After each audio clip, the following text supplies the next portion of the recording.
Hi, it's Tamara here from My Avatar Adventures. I thought I would do this quick video. I don't want it to be too long. Just to share some thoughts about a lot of comments that I'm seeing around Facebook and other platforms, some conversations that I'm having with some of my clients, and some messages that I have been receiving recently about, of course, COVID-19 and how the whole of this virus situation is affecting travel. So for many of us that absolutely love it and is very much part of what we do and our contribution to the world, these last few months have been of some interest to watch what was happening globally and how governments and individuals are responding to the crisis that has occurred. What's been more interesting than anything else is, individual people's responses to whatever situation they're particularly in. And one thing that I've learned is, even for somebody like me who's a very positive, very outgoing, very the glass is half full type of person, very optimistic, almost idealistic. That's okay. I enjoy doing that. And then fulfilling those ideals. I've been seeing things in a very different light to I would say 60 to 70% of people that I know. And this is what I found very interesting.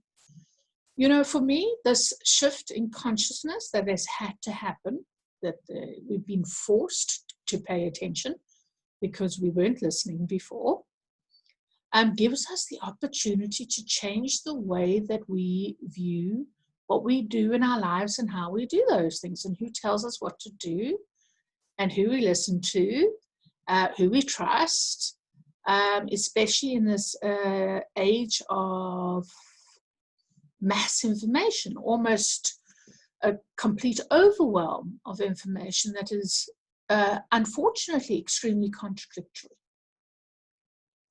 So here's how I view this whole situation. So I'm going to do it from a personal point of view, and then I'm going to do it more from a business point of view.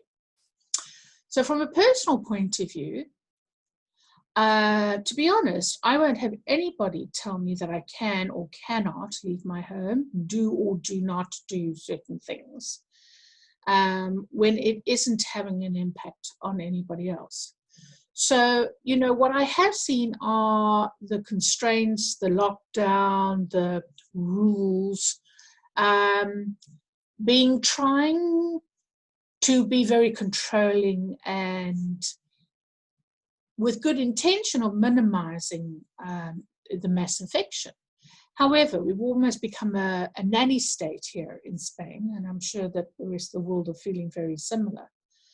And I do agree that originally we needed to shut down and lock down and separate from each other for at least a month or even 2 months, just to ensure that we're not continuing to spread the disease as we did in the beginning. However, there is so much evidence now to say that actually there have been a number of states or cities or provinces that have now been open fully for a whole month, and their number of cases have not increased and the number of deaths have not increased. So it actually made no difference on the isolation or non-isolation, which is also interesting. So I just keep an open mind about the facts that are coming out, and then I decide for myself personally what it is I want to achieve and what I want to do. So for me, there are two aspects. One of them is, for me personally, I wanted to get back to Kenya, and that meant that my plans were put awry when COVID-19 happened. And so at the first opportunity, which has pretty much been the last few days, and the reason it's only just been the last few days is because of update information from Spain, update information from Kenya, update information on the main airlines that travel between Spain and Kenya for me. So these three elements I've been watching quite significantly, and all of them are opening up as of the end of June, so the 1st of July, encouraging travel, international tourism, and so on. So on that basis, obviously I'm encouraged to continue with my plans. And so I've gone ahead and booked my return flight back to Kenya. And so, yes, there are all kinds of questions. What if, what if, what if, what if? You know, 98% of what if never actually happens. So on that basis and the balance of positive against negative makes sense. But to book my flight and to go, and let's see what transpires out of that. So on a personal level, I will follow whatever rules need to be in order to move from country to country. But one thing I won't be doing is getting the vaccine. That's my own personal point of view, and I hope that the rest of whoever's listening to this will respect individual choices not to be vaccinated. And that goes for any vaccine. This has nothing to do with COVID-19. This has to do with almost every vaccine that's out there in the marketplace. Now, please understand, I am a very high risk. I'm 50, I have pre-existing conditions, and I have life-threatening conditions. So for me to get COVID-19, it would be extremely dangerous. And even for somebody like me, I still will not take the vaccination. And there are a couple of reasons for that, and we'll go into that at a different time. But the main reason is it's because it's paid for and supported by Bill Gates, and his agenda is to stop the population growing. So, and in addition to that, I don't think it's natural. And I feel that we, through herd immunity, will be able to build our own antivirus immune system to fight it. So I don't need to inject myself with the COVID-19 in order to avoid it. I never understood the logic of that with any vaccinations for that matter. But please, this is my personal point of view. I'm not looking for you to change my point of view or justify your point of view or anything else, and I'm not here to challenge you on your point of view. So please allow me to feel the way that I feel for me is working right now. So that's on a personal level. On a business level, I have a duty in two aspects that I see. One is to protect, educate, and commune with wildlife as much as I possibly can, because that's the gift that I have been given that I get to share with the rest of the world. And that hasn't changed because of COVID-19 or any other crisis that's happening in the country, in the world, sorry. And even if it did impact it, my focus would still be the same, if not even highlighted, more so than ever before. Because who knows what's going to happen in the next few years. And, you know, we can't even control, as a human animal species, our own demise. You know, and this is the extraordinary thing. And by the way, I was given this wonderful lesson by a male giraffe who we met in 2018 on our elephant adventure, who came right up to the vehicle while all the other males and female had gone off to the left-hand side. And pretty much he stood right in front of me, and I had this beautiful connection with him.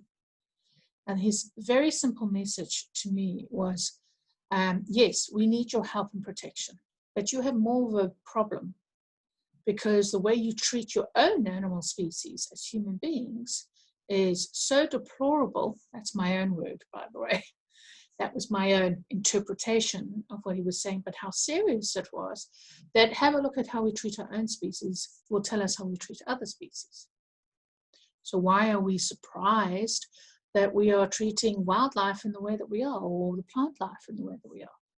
So I just wanted to make sure, and I know we're probably going to have my so-called 5 minutes or quick video, but I really wanted to share with people why that was so important for me from a business perspective is that our commitment, my commitment, it will be a lifelong one, no matter what happens, and it's time to get back into doing what it is that I'm meant to be doing. And of course, we're going to be sensible. We're going to listen to all the advice that is recommended by every country that we're visiting, and take on as much as we possibly can where it makes sense to practically do so. Main thing I wanted though is to ensure people not to be fearful of doing this travel. Yes, be sensible about it, but please don't be fearful, and don't stop it from letting you do what you want to do. Because you know, over the next 5 to 10 years is the time where we get to really change in this shifting consciousness, change from Pisces to the Aquarian age. We're in a time of massive change. And it's an exciting time, and it's one where you should be exploring all the things that make your heart sing, and the things you love to do and that are on your bucket list, because time is very precious these days, and we are running out of it, specifically for these wonderful wildlife adventures, which, you know, for me makes me super sad to think that we're even in this position. But we can change it, and it is changing. There are millions, and I mean millions of us internationally, who are fighting the good fight when it comes to protecting our wildlife and our precious environment. So don't lose faith. Let's all get back onto our passions, our desires, our dreams, and what we want to do, and let's follow through on them. You know, let's fulfill them. Let's encourage people around us to do the same thing, whatever it may be. So for me, on a business perspective, I want to go back into helping and supporting, especially those countries who are so reliant on tourism. And, you know, places like Kenya, Uganda, pretty much anywhere in Africa or India, and many other countries, you know, Brazil's having a really hard time at the moment. These are the areas who are so dependent on our business, on our love and joy for animals and the protection of them, that they would not exist without our interest. And that's unfortunately the way things have been set up. And yes, that probably needs to change. And hopefully we'll learn the lessons from this period of lockdown that we can change that. But in the meantime, we need to go back and help support these amazing people, amazing organizations who really do care about us and about the animals. And so, you know, a way of being supportive, if you like, is if you do love animals, is to go back, go out, do your safaris, do your trips, go to sanctuary, get back involved, don't wait. Be sensible about it, of course. You know, be considerate towards other people and animals and so on. You know, one of the things that we even considered was, you know, what would be our impact on, say, visiting the gorillas in Uganda because of COVID-19, blah, blah, blah, blah, blah. However, Uganda and those that protect the gorillas, you know, have it under control. They will tell us what we need to do in order to manage that. We don't need to worry about that because they have it in hand. And look, you know, for most part, if tourism didn't exist, a lot of these organizations wouldn't have existed and wouldn't be able to support us. So yes, it's a bit of a catch-22 situation, but it's up to us as community, as one, as the collective. We can help to bring back what we need to bring back. From a crisis where we needed to pay more attention, we needed to stop and think, and we needed to give Mother Nature her 2 months of being able to clean the air a little bit. It's amazing how wildlife, the environment, the seas, the land, the skies, have just completely been able to have a bit of a breather from our obviously overwhelmed human species impact on the world. Anyway, so that's just what I wanted to share with you. So please, please, please, please, please, I'm asking each one of you on an individual basis Go back to doing what you love doing. Get re-involved in what you were doing before. Carry on with your plans. Carry on with your dreams. Just, put a little bit of a caveat of where we need to be sensible and responsible. No problem with that.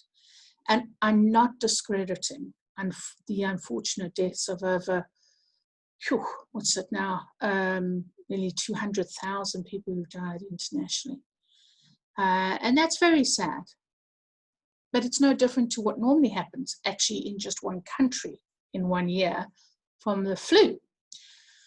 So, when you put it in factual comparisons, things are a little bit interesting, to say the least.